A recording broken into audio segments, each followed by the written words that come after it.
All right, welcome everybody to this edition of O365A. On this podcast, we're going to walk through a live demo of creating your first shared channel, both looking at the team side, what's enabled to enable the public preview, and on the Azure AD side, adjusting all the different settings to make the shared channel collaboration possible. So with that, Michael, I'll turn it over to you, and you can share your screen. So Michael's created a default tenant with the default settings, and take it away, Michael. Yeah, I mean, this tenant has been living for about 10 minutes, so hopefully we don't battle too much replication on a new tenant creation, but we want to kind of walk through this process from start to finish, net new with the default settings. And this is kind of a follow-up session to our previous episode where we talked with the Microsoft product group around shared channels. So first thing we need to do is go into the Microsoft Teams admin center. We can find that in our M365 admin center. Under the admin centers, hit Teams. Once we're in there, a few things that we need to do to activate this feature. So if we go under Teams and then Teams update policies, by default, we'll have a global org-wide default that's going to say follow Office preview, which means if you're running the Office Insider version of Office, then your Teams client will also get preview features. What I typically like to do is create a new policy, and what I've done is created a preview policy, and I've just set show preview features to enabled instead of follow Office Insider. And the reason for this is now in the Teams client, we could turn on and off preview mode. So what I'm going to do is apply this policy to a specific user to create the shared channel. Now, this is only required while we're in preview for shared channels. Once shared channels goes GA or general availability, then we won't need this upgrade policy or update policy to control this functionality. So I'm just going to grab an admin account, add them. I've already applied it to this user. But if we hit apply, it's probably going to say that it already has it. The next thing we want to do is check Teams policies. So if we go under Teams policies, we want to make sure that we're able to create shared channels. So by default, if we go under global, we can see that shared channels is turned on. We can invite external parties and we can join external shared channels. So I had to make no changes there, but if your governance policies have changed that, you may need to create a separate policy to apply to your specific users. Going to the Teams client, and again, this is a net new tenant with some demo data. But if I go under the three dots, go about, I'll see that I have that public preview toggle now, and that's based on that policy. Once I flip that, I am actually going to sign out of Teams and sign back in with those additional features. I'm able to now go under a team and say add channel. And I now have this third option, which is the shared channel option. So this is not available while you're in preview unless you're in that preview client mode. Once the channel is created, you can be invited to it when you're in normal. So we'll just call this one test.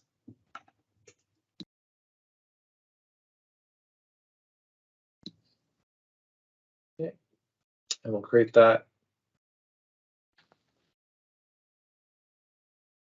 Yeah, so that's a good point, Michael. I just talked about like in the admin center, so that if your governance policy, or even if you're piloting this and some of your users have the preview mode because they're testing other features, if you wanted to validate this functionality, it's good practice to create a separate policy in order to disable, the share channel on the global policy and enable it and apply it to other users that are testing this functionality out.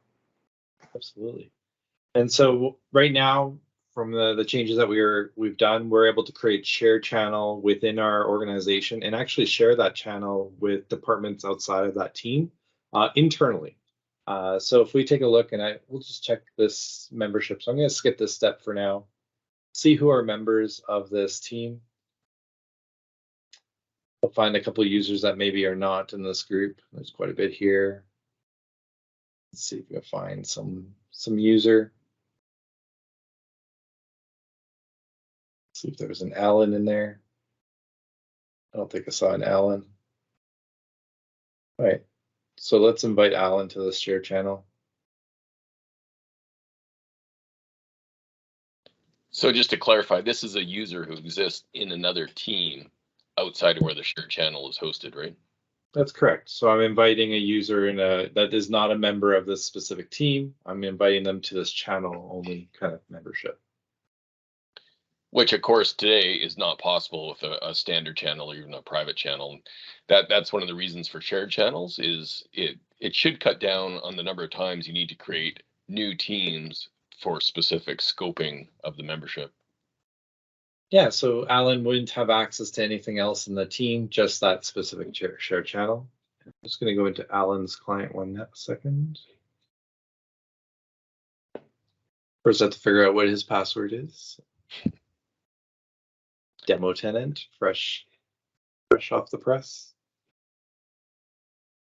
It's also worth pointing out, even though Alan's invited to that shared channel, by default, well, he doesn't have access unless he's explicitly invited to other shared channels to anything else in the parent team. He'll just have access to that shared channel. I think we might have Alan already in here. So let's see. Oh, we missed him. Let me just remove him. Okay, so Alan's removed from the team, but he is a member of the channel. Okay, so if we look at this, we have a general channel and a shared channel for public relations. We've invited Alan. So if I go into Alan's client, you'll see that he does not see the general channel. So you wouldn't see any other channels in here that are standard or shared or private, just the one shared channel that he was invited to. And what's the membership of that shared channel, Michael, on the admin side? So who's a member there? Okay. So I think it's also to note that the shared channel is like a private channel where the membership has to be assigned. You're not populating that list from the top level team, right? Well, it does pull from the team if you've set that on the channel. Yeah. That's true. Yeah, that's right. Yeah, so it's an interesting UI now, because if you look at it, you have the owner that created that channel, you have the people that are only channel members of that shared channel, and then you have the corresponding team that has their members in it. So now we can share, hey, we have a project, an IT upgrade project that maybe the PMO office is running, and they can create it in their team and then invite the resources or contractors into that specific project and keep all the content under that without having to spin additional teams and stuff like that. Okay. So it was a demo tenant or a brand new tenant, just getting us up and running and creating a shared channel within our organization. If we try and share that channel externally, so we'll say with people, let's grab one of my other demo tenants. What we're going to see is when we're looking at an external contact, we see we didn't find any matches. So maybe with that, I'll segue to Dino on getting us the ability to share channels between organizations. Yeah, thanks, Michael. So, we've obviously just set one up. We're sharing internally, and by default, all tenants have access blocked for inviting external participants to share in your channel, which I think is a decent setting. So globally, it's blocked. So if we want to relax that, all this is controlled in Azure Active Directory, and it's managed under something called external identities. And under external identities, we're going to go to cross-tenant access settings, which also should say preview as well right now. And as you can see here, there's no organizations set up. By default, you'll see that B2B Direct Connect, which is the other name for shared channels, what governs it is all blocked right now. So for applications and external users and groups. So we could simply just change the default settings here, and then that would open your tenant up wide open for you to be able to share with anyone. Or a better approach, I would say, is to add an organization that you want to deal with directly and go that route. So say, for example, that we needed to invite Microsoft to this project that Michael created. So let's grab that demo tenant I was showing before. I'm just going to try to type in here, and I mean, I can just. I was going to put in the other tenant that I. Okay, sure. Go ahead.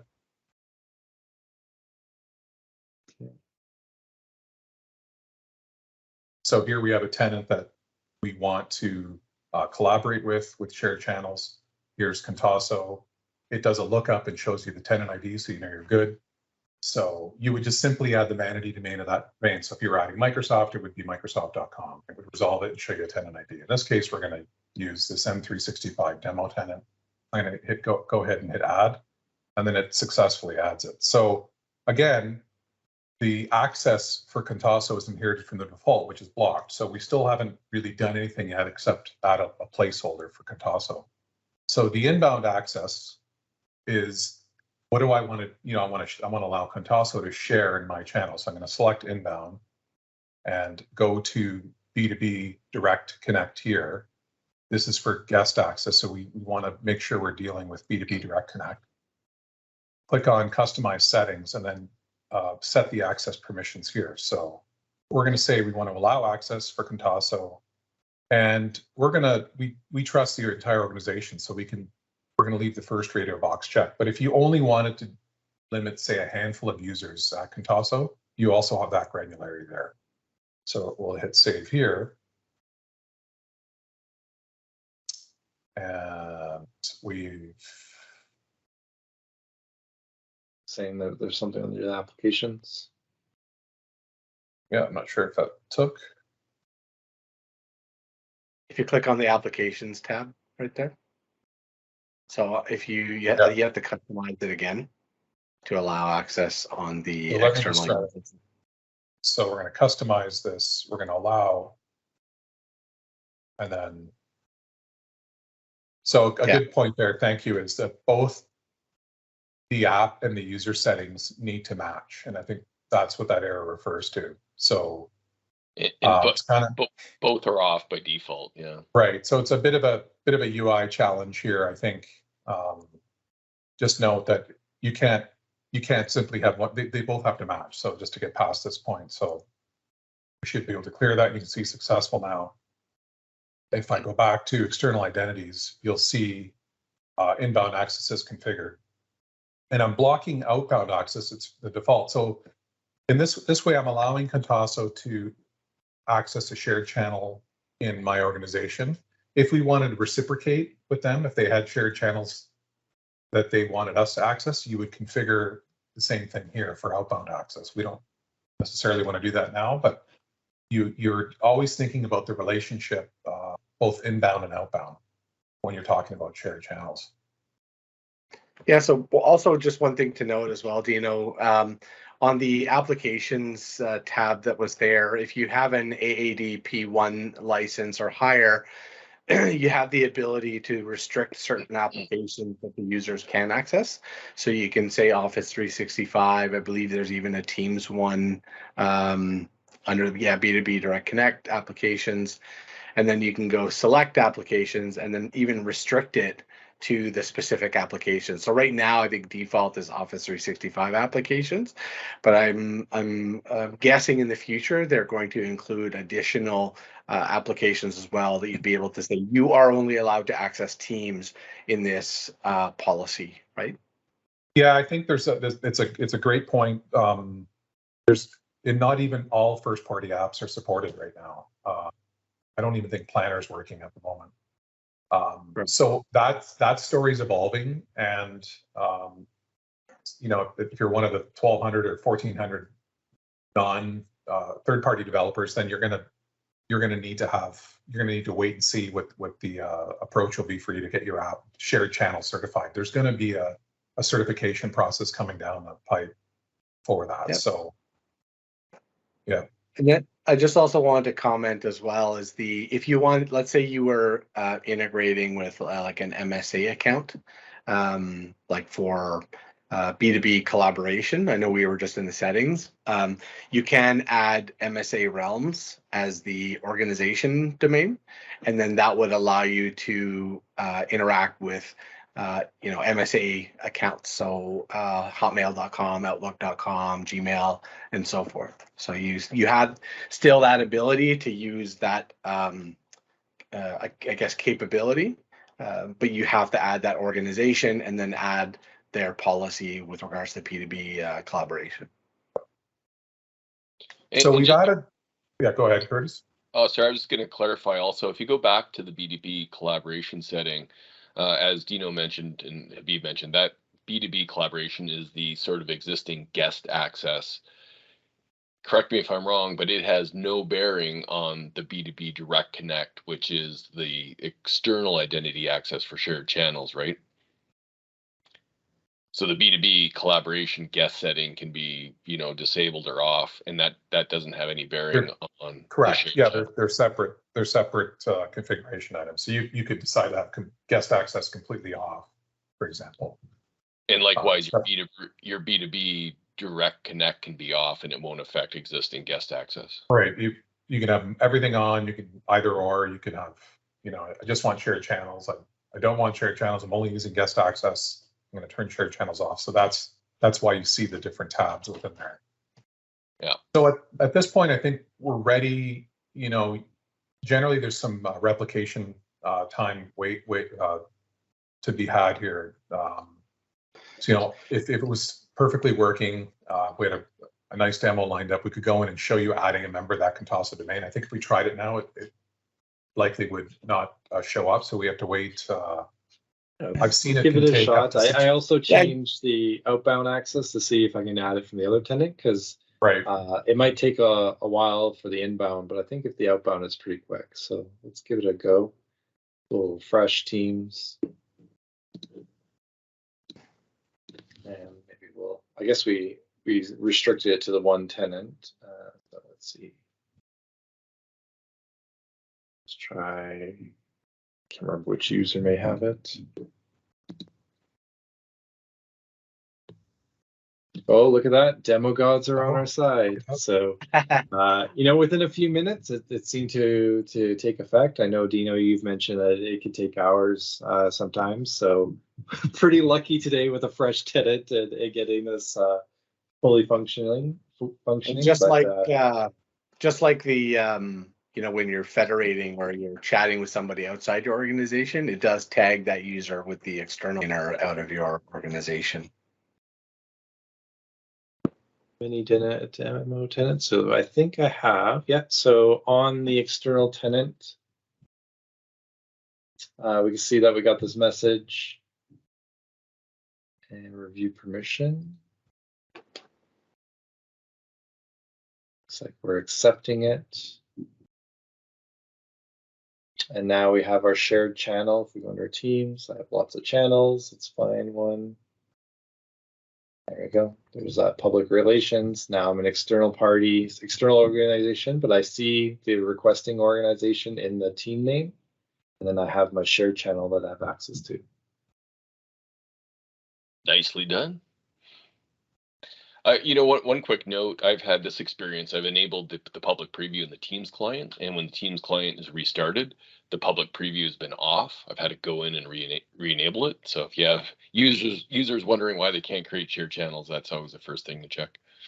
Yeah, and once the channel is created and you're a member, you don't need public preview anymore turned on, right? So when you're in public preview, you are testing features that are not fully rolled out, which means you're not under support for if there's an issue while you're in that mode.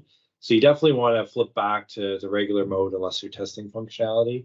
But once that channel is created and you're a member, you still have the ability to access that channel even while not in preview. You just can't create another one. So if I go and add a channel, you see that I don't have the shared channel option anymore in the dropdown.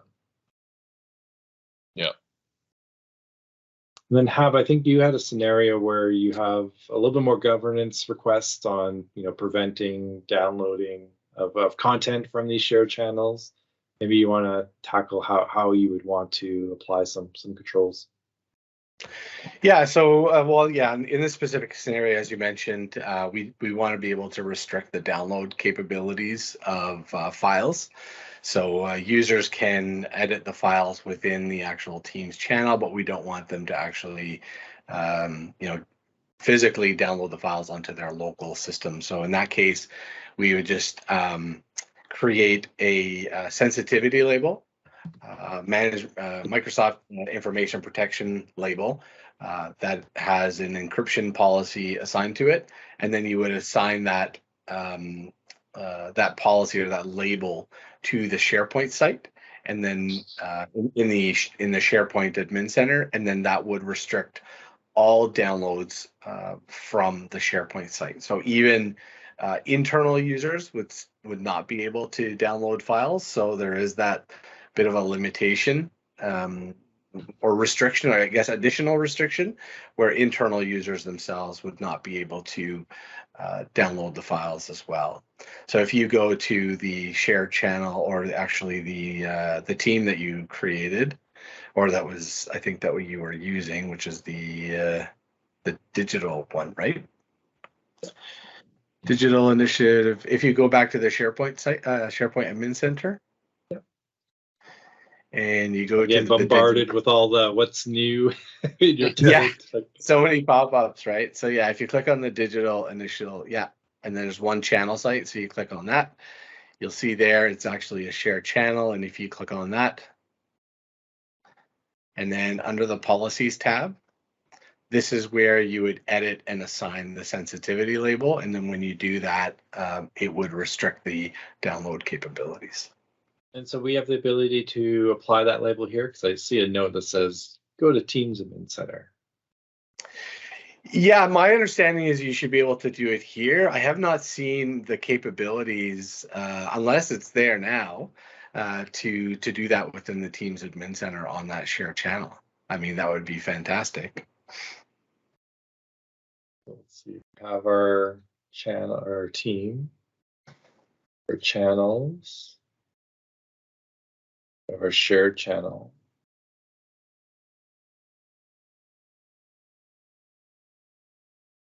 I don't see an ability to apply sensitivity label here. That's too bad. Was hoping for it, but yeah, it's probably through PowerShell or something to apply the label. Right. Yeah, so that's how you would restrict it for the for those organizations that require the sensitivity level. Yeah, so if you don't have any, when you click the edit, if you don't have any configured, then it won't show up. But if you did, it would just be a selection box that you would choose, and then apply it to that channel. Yeah, so it looks like you applied the label to the parent team, and then it probably applies to the channel site below. Oh, okay. At least that's what it's looking like in the UI. Yeah. It's too bad they can't differentiate between external and internal members. So as you pointed out, Habib, that'll just block the ability to download for all shared channel members, right? That's correct. Yeah. It's an interesting use case there. Yeah, for sure. I mean, I'm hoping that given that it's in preview, and then with iterations of it coming down, there will be more governance capabilities to have a little bit more granular capabilities around that. But as of now, these are sort of the only things that you can do, and the limitations of them. Yeah, and I think a great thing that this points out is the person that created the shared channel, it lives in their tenant, right? So they own the house that all the data is being put into that. And so if you think about all your governance rules, auditing, any of the purview settings, that all is applying to the SharePoint site that is in the home tenant that created the shared channel. See if what apps can we add in this. So it is a smaller list than the overall apps. See, we don't see Planner today, as Dino was mentioning before. We have our Office documents, our website URL, some third-party apps that are now supporting shared channels. But yeah, some of the critical ones like Power BI and Planner, not yet today. And there's a plan to expand support for Absolutely. apps going forward. Yeah. All right. Well, hey, that was a really good session. And if anyone's setting up their first shared channel, I think that's a great 15-minute walkthrough. So thanks for doing that, guys. And as Michael said, this is a sequel to our May 3rd episode, episode number 113, where we interviewed Microsoft Principal PM Arun Das on shared channels. It's quite good. We cover everything about the requirements of shared channels, limitations, some governance, reporting, and analytics. So check that out. All right, everybody. Thanks for that session, and we'll talk to you later. Yeah, Thanks. Thank you.